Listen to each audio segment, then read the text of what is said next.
Hello everyone, welcome back to Open Line. Our topic tonight, it's open phones. That means you just call in. We're hearing from you. How is the coronavirus impacting you, your work, your school, your family, in whatever way? Already a couple of calls concerned about certainly the employment aspect of all of this. Let's just go back to the phones. If you don't mind, say where you're calling from and then just kind of tell us what's on your mind. We'll go with Sue and then Lucy, but let's go to Sue first. Hello, Sue. Hello. Where are you calling from, Sue? Hendersonville. Okay. So what's on your mind? Well, I just have a brief question, and I want to thank you for doing this program anyway. It's very beneficial. Thank you. My washer and dryer has stopped working, and is it safe to go to a public laundromat? It's a good question. So what I'll do is put that out there for everyone. And is it safe to go to a public laundromat? You know, what they say is to keep yourself out of situations where there are a large group of people, no more than 10 people gather. We're hearing all kinds of things about this virus, that it can stay on a surface for some period of time. If I were in a group that is considered susceptible to this, I would be reluctant to go. Now, if you don't have a washer and dryer, you know, I don't know what you do. Maybe there's a certain time of day you could go. Maybe you go and you take wipes with you and make sure everything's sanitary. But if you go, you should certainly be thinking about wiping down those surfaces and keeping yourself away from some of these possible threats as you possibly can. It's a tough call, but I understand the question, and I can let others weigh in. Thank you for calling in, Sue. Let's go to Lucy. Hello, Lucy. Hey, Mr. Hall. Thank you. The lady that is it Lou Jean that Right. called? I think your first caller. Right. She said that her alternator has gone out or is going out on her vehicle. I'll side note that and say something about that. There is supposed to be a mechanics ministry, either in Wilson County or Sumner County, Rutherford County, or Davidson County. I think you guys, or Channel 4 maybe, did a news story on this ministry a few years ago. I think they have like a 3-bay garage behind their church or something. And I've been looking for them for several years to try to refer people to them who are walking because they need something like a sensor put on their car or something. So what a great idea, a mechanics ministry. Who can find that? This is the time. There are going to be a lot of people with skills that are bored. I'm getting ready to do a few things myself, and I'm not saying that I'm skilled, but I've got to get caught up. I'm going to clean my windows, and then I've got to deal with some serious issues, like I've got appliances and stuff like that have malfunction, and I might electrocute myself, but I got to get them done. But there are people out there. Now, also, Legine mentioned the fact about food stamps. Over in Hermitage, the Dotson Chapel Church, Methodist Church there on Dotson Chapel, was wiped out. And the tornado, what's right? astonishing to me is the church that has been there for about over 100 years was wiped out. The old Dotson Elementary School, they're setting that up to demolish it. It's all gone. And it tore that neighborhood up across the street. But that little food pantry there in a portable building is still standing and is still giving out food, and it's just not for tornado buildings. There are several food pantries around here, I think, and I'm going to mention your other network, because if it wasn't for you journalists here in town, you broadcast journalists, and the print media here, print journalists, we wouldn't be getting a lot of this information. But Channel 4 shows where some schools that are feeding these kids are allowing seniors to come in and get some of the discounted meals, and there's senior centers across Nashville that have little cafes, and they've got good meals for a reasonable price. If they're still open, maybe you can go and they can pick up to go. But one of the other things I want to mention is I was in Goodlettsville today, and I went to the services to dump garbage, not trash debris like yard stuff and all that, but just household garbage. And they shut down the convenience centers across Nashville. Now, if you live out in the general services area, either you pay to have somebody pick it up or you haul it off yourself. A lot of senior citizens haul it off themselves and drop their little bag off, their 2 weeks worth in one little bag, as they go run errands. That is shut down. Why, I have no idea. I respect garbage men and their safety, but it was without warning around 9:30 this morning. So many things are just closing. Libraries are closing. Are you aware of? You can't do your census, you can't do your taxes, but they're saying file if you got a refund. A lot of people now use the e-file, so that's kind of crazy to me. But are you aware where seniors can shop, Lucy? Like, are you aware? Yes, and I've checked with Dollar General. I went to Kroger and Walmart, and it's crazy what's happened, how people are cleaning stuff off the shelf. There are a lot of senior citizens standing in these stores that are absolutely stunned, and they're looking as to what to do, and it's just too much on them. I think if you call Dollar General, I wish you guys would get in touch with them. I think it's at 8 o'clock in the morning for 1 hour you can come in. I went to Dollar General today, and I got stuff that I could not find at Kroger or Walmart yesterday, and there's no craziness in there, but it's open for seniors, and they said there's supposed to be some other groceries, and I've asked Walmart and Kroger, and they said no. But I'm looking for that information. You're right. Dollar General does have that. I'm not sure of the time. I think it's earlier in the morning, but that's a good place to call. It's early in the morning. Now, one other thing. I ran into a lady today at the sewing store, and I asked her how she was doing, and she said, okay. And I said, are you making through this, or do you have family? She has no family. She is all alone. And keep in mind that a lot of those old heifers like me, when we get to our age, the guys have already passed away, and a lot of women are alone. Right. And just because you think that your senior citizen neighbor lady is doing a good job, she's keeping up with things, don't be deceived. You just had a lady call in today to say her washer's out, and she doesn't know what to do. So kind of give people information and help them out, and make sure you don't hook them up with a crook. And myself, well, Mr. Hall, how I'm doing. I just run my mouth and get busy when things get crazy. Well, Lucy, keep running your mouth. Far better than most, dear. Good, Lucy. Well, thank you for calling in. Keep calling in. We appreciate it. Let's go to line 5. Let's go to Ricky. Hello, Ricky. Where are you calling from, and what's on your mind?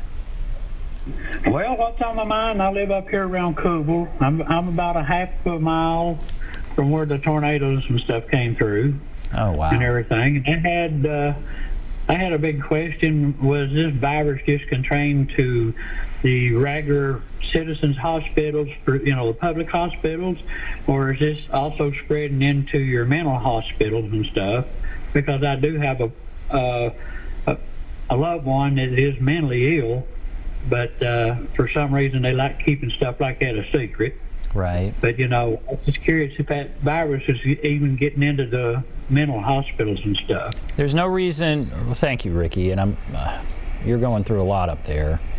There's no reason it wouldn't go into the mental hospitals. I haven't heard that it has, but I certainly haven't heard that it has not. Now, as I look over the counties where there are cases, confirmed cases of the coronavirus, I don't see Putnam County listed. I could be missing it, but I don't see Putnam County listed. Again, that does not mean it's not in Putnam County. I don't know what kind of access there is to testing there. Certainly Putnam County has been through it with the tornado and now this. But I guess that's good news. There's not a obvious case in Putnam County. The reality is that it spreads easily. The hope is that by doing what we're doing, essentially shutting down everything, we will slow the spread of it, and maybe it won't get so bad there. But there's certainly no reason that it wouldn't go to a particular place like you're talking about. So just be vigilant. You may not get that information, but don't think that you can't get it. You know, do what they're saying to do, and be as careful and vigilant as you can be. But Ricky, thank you for calling in. Let's go to Ashley. Hello, Ashley. Where are you calling from? I'm calling from Estill Springs, Tennessee. Great. All right, what's on your mind? Okay. I have a 9-month-old son, and there's people out there, I guess you can say, over buying stuff.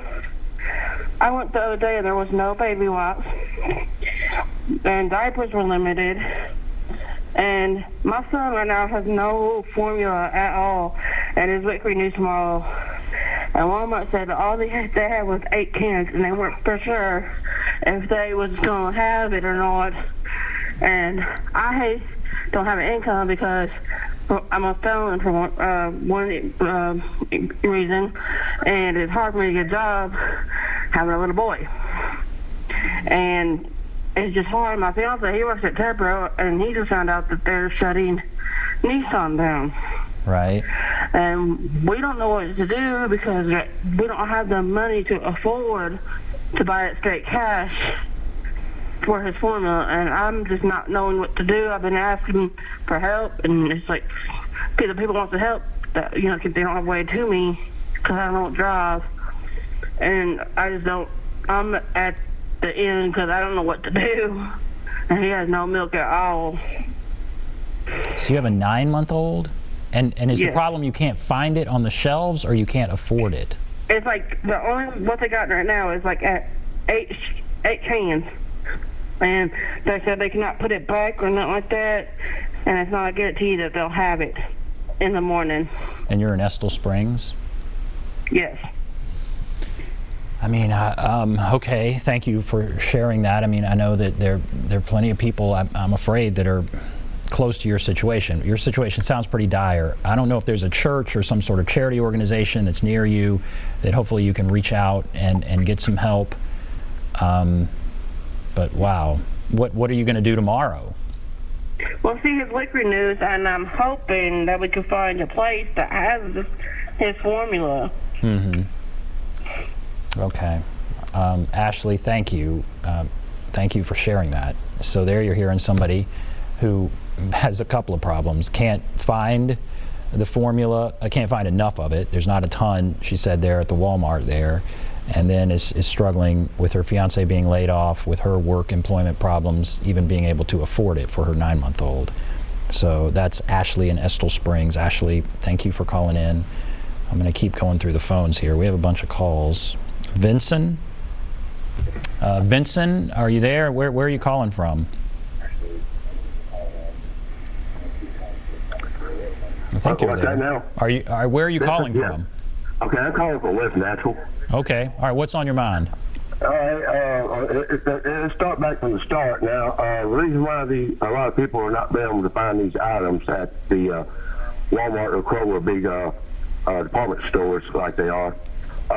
Sometime about the middle of last week, or right leading on before Friday, before all this virus even got started, they took it on their own that they took to donate those items all to the tornado relief people. And right after that, they did that, and the virus just got started up. They're having a hard time to keep the supplies and all that still be at these department stores. That's where you find everybody went from Dollar General or the Dollar Trees, and that's why you don't see none of them on themselves there. But they're asking me how I'm doing fine. I'm taking this virus like no more than a flu. Because the symptoms of the flu is the same symptoms that covers this virus.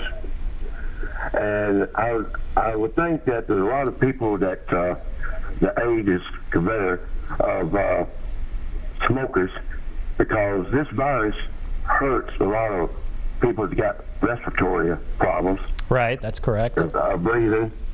And if the people are a heavy smoker or an oil smoker, they need to start looking at this right here, because this is not going to help them at all if they do get hold of this virus, because all it's going to do is prolong it. And I don't see right now the way the total of the country and our state, I don't see it slowing down any. And one thing, I know they stopped a lot, or still having a few taking plane flights. But what I'm thinking is any of the cruise ships. The cruise ships, have they even stopped? Because I think the cruise ships have stopped. I don't know anybody who would get on a cruise right now. I don't think that's a wise idea. Because you have so many people from different countries and states and that gets on. Airline travel is way, way, way down.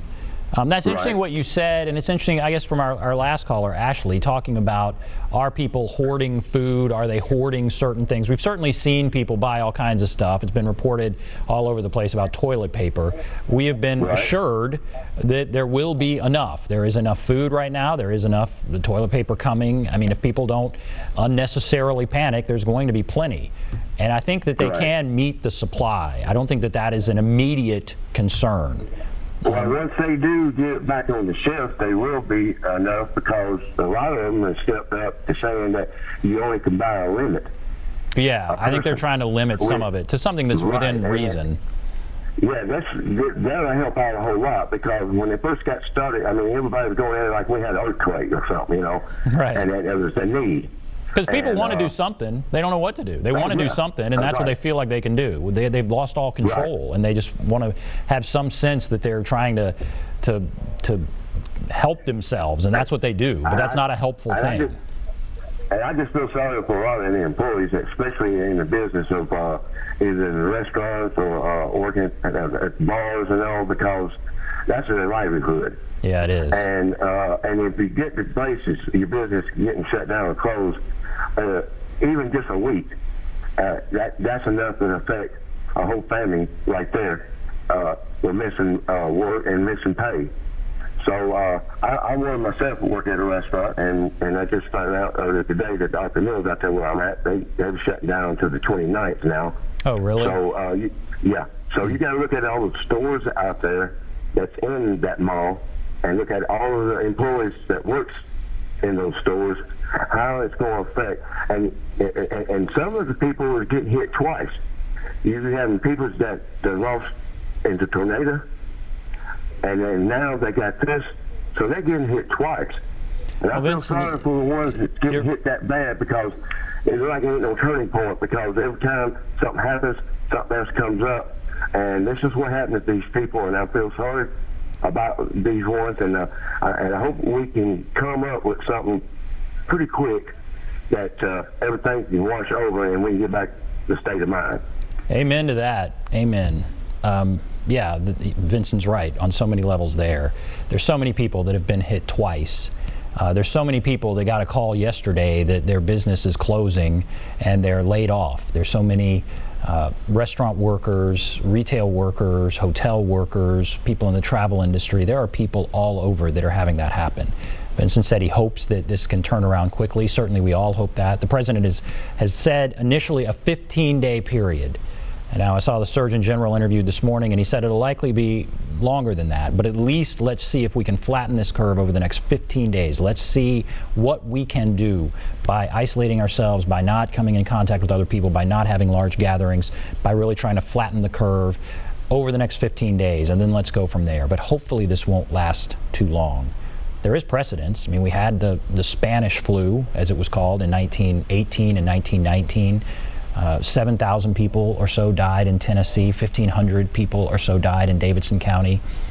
And that was a terrible, stressful time. Churches shut down just as they are now. I mean, I'd never seen anything like churches closing, but churches are closing, and that's the responsible thing to do so that people that come to worship don't get sick. We get through it. We will get through it. The question is, how long will it take? And there's a lot of pain and a lot of fear out there right now. All right, we're going to take a break. Thank you for calling in. We have a bunch of calls, so stay on the line. We'll be back right after this.